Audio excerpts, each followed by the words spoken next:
Hey everyone, in this video I'm going to talk about how to fine-tune an aftermarket foot. This is a aftermarket foot from Mauser International, and it's like the one that I have on my machine here. This one I will be demonstrating how to fine-tune this in the video.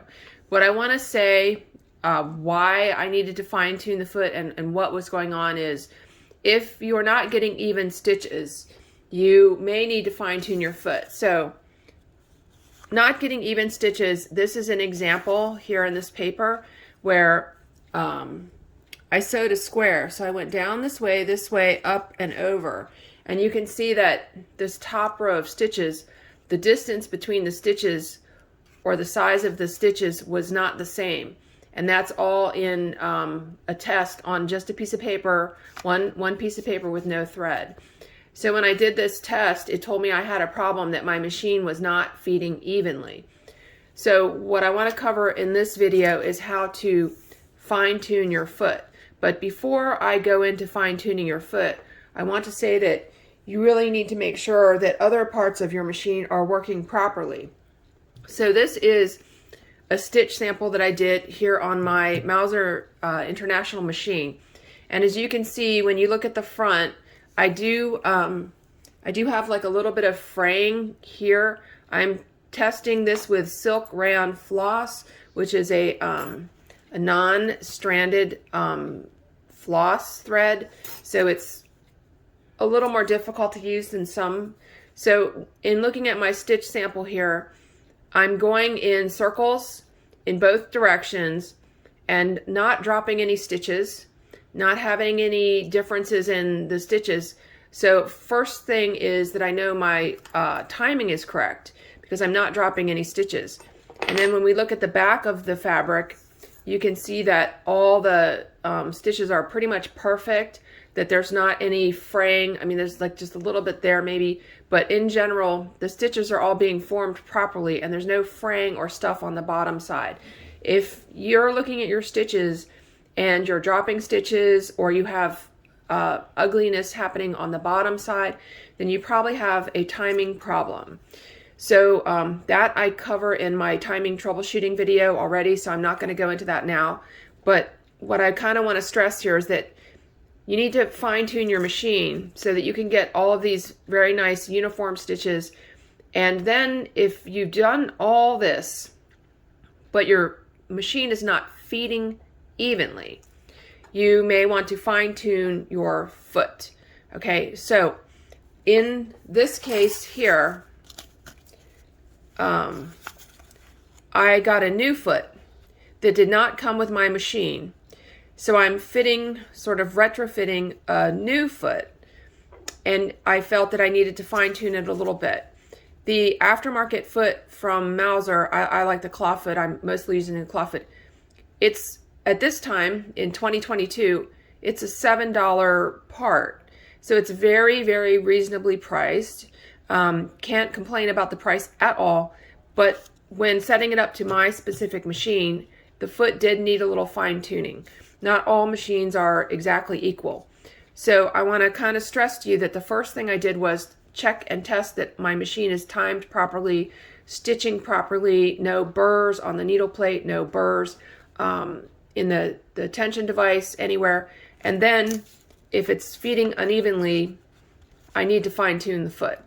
Uneven feeding can be caused by a weak spring in the nipple, but if you have a weak spring in the nipple, it's most likely going to be feeding small, like not feeding very big, and you wouldn't notice this distinct difference in feeding in the directions. So the difference in the directions tells me that it's the foot that I need to fine-tune. And as you can see, you know, my stitches are just fine. So I'm going to go on to this video now where I show you how, if you get an aftermarket foot and you want to put it onto your machine, you may need to do a little fine-tuning. And sometimes I will actually go in and sort of smooth out the feet, you know, each individual tooth a little bit, just in case, so it doesn't like catch on my stitching or my fabric. So that's what this video is about. If you have questions about timing or making a stitch, please go to some of my other videos. Thanks so much, and stay tuned for the fine-tuning of the foot.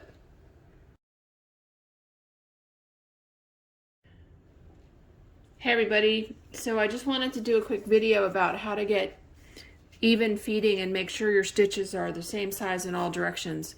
So I just installed this new claw foot today and I had to fine tune it.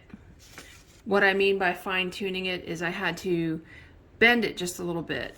So I have now got it where when I try to slip one piece of paper under from all directions, it doesn't go under any direction, and the foot pretty much touches down evenly, although from this side it's a little high over here.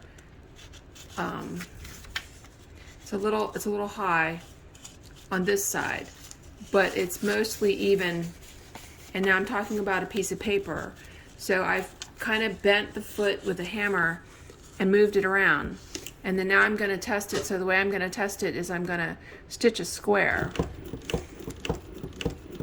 And if my stitches are even sized in all directions, then I know my material will feed evenly.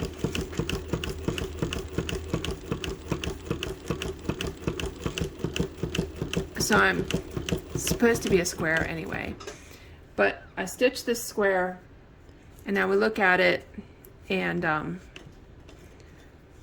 pretty much all directions, sorry if you guys can see that, pretty much all directions has even spacing.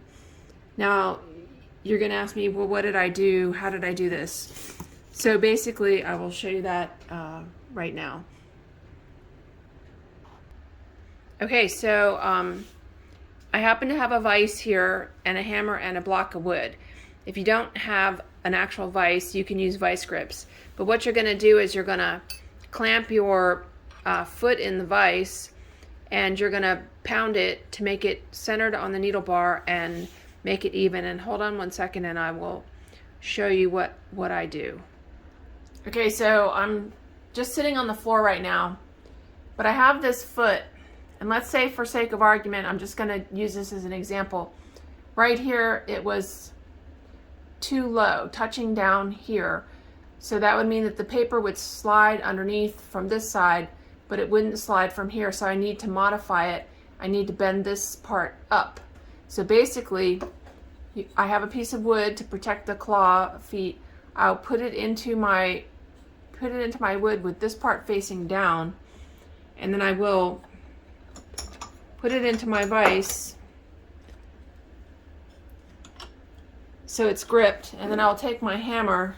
That maybe wasn't the best place, but I'll take my hammer and I will literally just hit this piece upwards a little bit to bend the foot. And then you put it back on your machine and you test it and you see if you bent it the right direction. You want to clamp your foot into a block of wood so you don't hurt your teeth. So you just clamp it in, and so whatever way you need to bend your foot, you just clamp it in like this, and then you can hit it down, you can hit it up, you can hit it sideways, whatever way you want to do the touchdown. And you also might find that you may have to put it in your vise like this and hit it to the left or to the right to get your needle centered into the foot. If you don't have a vise, you can use vise grips, clamp it to something, but I happen to have this vise, so it works really good. You just don't want to damage the teeth when you do this, but that's what you need to do to modify your foot so that you have even feeding. Okay, I hope that helps. Okay, so if you don't happen to own a vise, you can just clamp your foot in between some blocks of wood using a good old-fashioned C-clamp, and then you can have access to the top part to hit the top part with a hammer. So I just want to show you this. If you don't happen to own a vise, you can just use a C-clamp. Clamp your foot between wood so you protect the feet, and then you can just take your hammer, hold the wood with one hand and hit it with the other, just in case you don't happen to own a vise. Okay, thanks for watching.